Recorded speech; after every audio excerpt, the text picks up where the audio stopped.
stream. Mike the Intern and Jay Stevens. Watching documentaries so you don't have to. 104.7 The Cave. 104.7 The Cave, Mike the Intern, Jay Stevens in the studio. It is episode 254 of Dark Side of the Stream. This week, it's one of those another examples of, are we more alive in the morning or in the afternoon? Oh, yeah, this is a prime example. We're both, it's mid-afternoon for us right now, wherever we are. But mysterious. Jay's post-workout. Yeah, if you're watching this on video, Mike did not hit my eye. It's from jiu-jitsu. The black eye is from jiu-jitsu. That shiner? Do you see that shiner? How does he get a close-up of my eye? That camera there? Look at that camera. Get a close-up. Get a close-up. It's coming in pretty good. I mean, it was a random finger and knuckle got me there, but...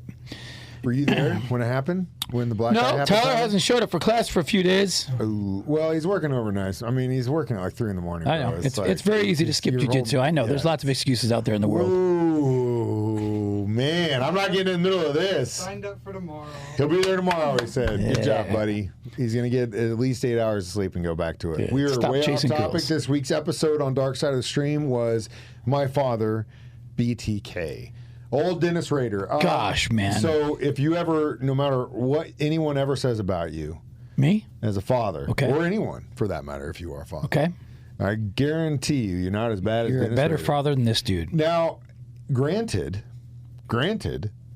based off of the documentary and her perspective, he wasn't a bad father. Sounded like he was a really good father until one part got a little questionable, but it sounded like... Well, the notebook stuff, that's down the line, and that's after the fact. Right. I know what you're talking about. We'll get there.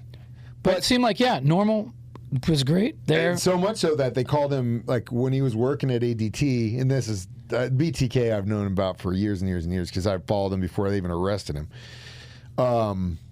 Interestingly enough, he worked for the security company, obviously, and a lot of people that were paranoid because of the attacks hired him to go put stalk. Yeah, I know. What a hustle! If you're called him Blue Book Dennis or something like that because he was so like hardcore by about the brother rules. Yeah, like even if like all the little probably we were going to get fired jokes that Jay and I make on a daily basis, he wouldn't do like, oh man.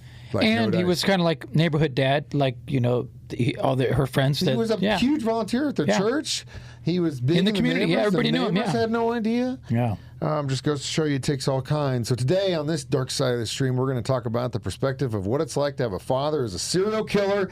My father, BTK, on 104.7 The Cave. Dark Side of the Stream. Mike the Intern and Jay Stevens. Watching documentaries so you don't have to. 104.7 The Cave. 104.7 The Cave. Mike the Intern, Jay Stevens back in the studio. It is Dark Side of the Stream episode 254, My Father, BTK. Now, before the documentary, she wrote a book about it. And she says that because it's got to be, I can't obviously, my parents aren't serial killers. I mean, everyone's got their own issues with their parents and whatnot, but like, my parents were lower middle class, white America, Midwest, like it doesn't get any more vanilla than that. But there's got to be a level of like, I can't even imagine the world destruction in your own life when you find out that, all of those times of your childhood or things that are weird and you're aware of what's going on in that neighborhood. And then it is like literally your foundation is built upon your parents. So she obviously went through a period of like traumatic PTSD, whatever you want to call it. And then Stephen King was the one who inspired her. Yeah, man. Which I think is crazy. She got mad about that, exploiting them. Yeah. And brought her out. It was interesting, though, we talked about seemed like he was a good dad and stuff. Although she did say there was like he ran the house. When he came home, if he's in a bad mood, like, stay away. Dad gets his plate first. So the mom in this obviously has no accountability, but like later you hear he was just keeping his bag right there is like, you know, like, dude, how do you not know that? That's like, the thing. Like, if you, I don't think you, Krista would just, your wife would just be like, oh, Mike, you know what I'm saying? Like, wouldn't ask any questions ever, or like, right? You know what I'm saying? Like, me and you ain't gonna be able to have a side life as a serial killer. And that's valid. I think that's really valid, and that's a really good perspective because it shows you that even though he was good, he set the expectation and boundary that these are lines that you will never cross. Right, which is that's a red flag in itself, I guess. And outside looking in, yes. Yeah. But I mean, obviously the wife's complacent in the sense that she lets him go that route and then also raises her children with the idea that this is also the lane that you must stay in. Man, like, even though there's no history of physical violence. Right. That I mean, it's not like we can't just sit here and say, you know, the guy was so messed up he just used his mind to terrorize his family. Yeah. When in reality, sometimes just that sternness in itself, it doesn't mean that. I'm not excusing it, but at the same time, you can't really like. Yeah, I know. What do you call that? Because I mean, look at your parents or your parents' parents. Yeah, I know how my grandfather was to my dad, my uncles, and aunts. Was he like that? You know more? what I mean? See, that old school mentality. I came from a new school mentality. That's what I'm saying. We now would look at that as, you know, like, I feel nowadays parents, like the missus, she makes all the calls. She runs the household. You know, like, yes, I do whatever I'm told. You know what I'm saying? Yeah, like, and I get that too. Back in the day, it was the guy runs the show. Now it's like, no, man, the woman's the boss. Then that's a whole other discussion for another time. But I guess what I'm trying to get at is, like, I get what you're saying, and I think that it's because outside looking in, you and I would be like, man, if I was with a chick like this, and she had some secret stuff going in the closet. Like, if I couldn't, like, no, I'm going in that closet and I'm looking. We can't have the conversation about what's in that bag. Like, we're definitely not going to own a house together. We're not going to have a wife together. Like, you know what I mean? Yeah. So I get that, but also, you know, people let go along with worse. Yeah. And again, if he that we know of. Didn't do anything to give them an idea of like that other than like this is just how he is. I'm sure there are plenty of mothers and fathers out there that are just the same way currently in the United States of America that are not serial killers. Yeah, true. So does it make it right? No. But that's just my perspective on how a healthy relationship, parenthood, and family should work. But you know, it's your life. To each his own, man. Yeah, so it's crazy. But when we come back, we'll talk about just the insanity behind this crazy story from Wichita, Kansas. Next, Dark Side of the Stream on 104.7 The Cave. Dark Side of the Stream, Mike the Intern and Jay Stevens. Watching documentaries so you don't have to. 104.7 The Cave. Jay Stevens, Mike the Intern, back in the studio. It is Dark Side of the Stream, episode 254. We are discussing my father, not my dad. Yeah. But this chick's dad's father, the way you said it the first time is like, my father, the BTK Killer. Everybody listening was like, yo, phone lines started blowing up. Crazy. But I will say, my ex-father-in-law, my first marriage, her dad was the chief of police in Park City, Kansas, which is this area. In Wichita, and my aunt is a retired detective out of Hutchinson, which is like 30, 45 minutes away from Wichita. And so I was very familiar with this case. Okay, no wonder you know. Before all this no wonder, because you said you knew a lot about this case. But I mean, I'm kind of a crime junkie nerd. I hate to say this because I feel like I'm kind of burned out on it right now, but I was into it before it was cool. Right. Before stay-at-home moms really got into true crime stuff, I was watching it as a teenager, trying to figure that stuff out because of Robert Stack and Unsolved Mysteries. Way before the curve. Right. Now I'm kind of like, there's only so much murder you can take. Did I get this right in my head when I watched the documentary? This dude seemed like he killed a bunch of people. Then when he had his kid, he took a break for a while, right? Yeah, you could see that he evaded. All right. Yeah. And then he came out of retirement, essentially, right? I mean, it goes back as far as like after he got out of the service, his first victims were people that he worked with at a grocery thing. Like it goes back, but again, like with his case and Golden State Killer's case, East Area rapists are very similar in the sense that they are the exception to what the FBI would profile a serial killer and say they're always on a level of escalation. Like, they're kids, they're burning animals, and they're putting them in microwaves, and then it extends to like this dude stealing panties, and then they're B&E, and then it just keeps those two, and I'm sure there are more, because of, in same case with Gold State Killer, when he basically adopted his sister's kid or wife's, who was like his niece, and raised her. She literally had the exact same thought process as Dennis Rader's daughter. Like, it was like, he was amazing to me. Yeah. He was a great uncle. Yeah. He took me out of a really bad situation and raised me like his own. And guess where the break of killings were? When he was raising that kid. Right. But again, like, he didn't do anything nefarious to her. So he didn't do anything. He could have retired there and chilled and probably never got caught. Of course. But then he came back with that. No. Came back with this guy. Oh, but then he came back. Came back with that. Yeah, he started. There was a level of just thinking that he was smarter than everyone else, and that he had gotten away from him so long that the police were idiots.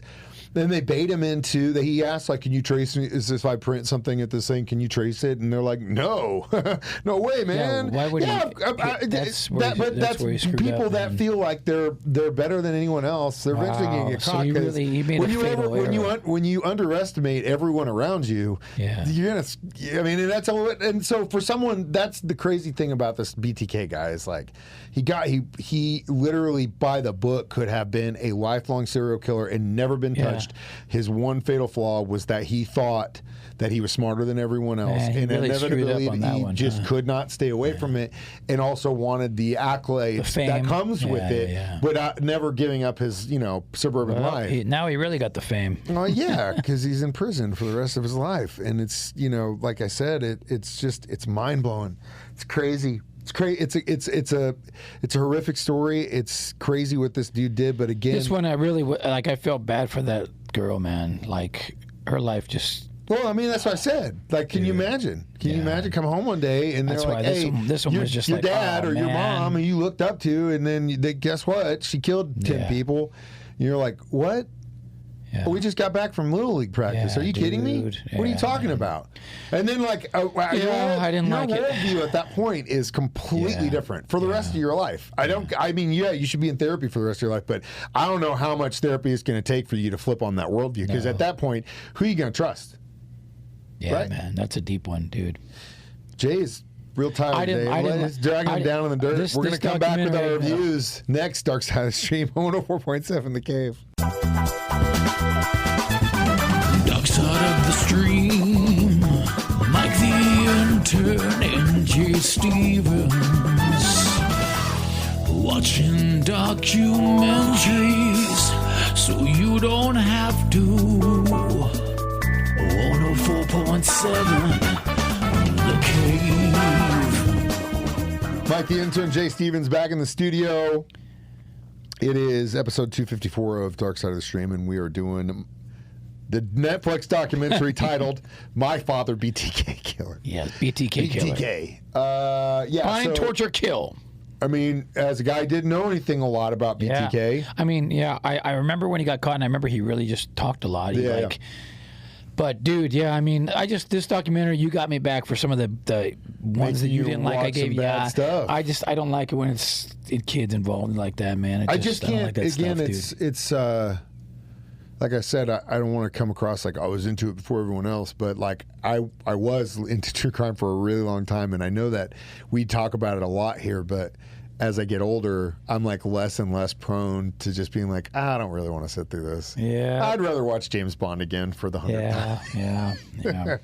Which, Tyler, that's next. I'm gonna make you watch all the James Bond. What's your rating on this one? I mean, like I said, I think it's at least a 4, and because I'm like a big on perspective, and to get the perspective of someone that was involved, like it wouldn't be the same story if he had done the same thing to his family that he did to other people.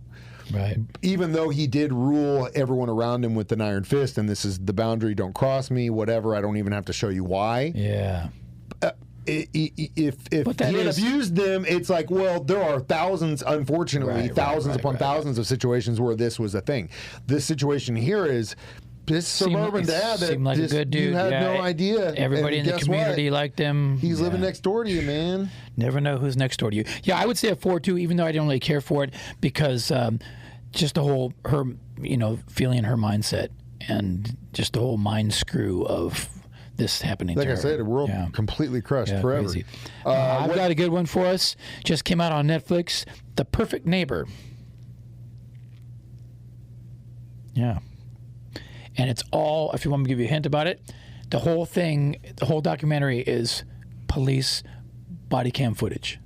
Ooh. The whole documentary. Or Nice. in the police station footage. God, that'd be no camera Tyler's guys. just, I can see Tyler lost all the color in his face because that would be a camera nightmare guys. to edit. Oh my God. would No that be? camera guys. It's all found footage. That's awesome. It's all found footage, yeah. I was going to ask you after watching the BTK, are you got cameras installed at your house now?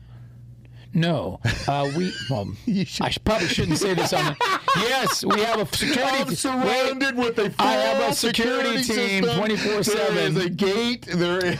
I have 3 hired bodyguards all the time. unlocked and open all the time. Yeah. At my house in Billings. Yes. Where I live in Thor Grove. I mean Republic. As always, you can watch us do this on Thursdays at 9 a.m. or hear it at the same time on my show. Jay does it at 6 p.m. or as a free podcast on our 104.7 The Cave app. I'm Mike the Intern. That's Jay Stevens reminding you we watch movies so you Documentaries, don't have to. It's Dark Side of the Stream on 104.7 The Cave.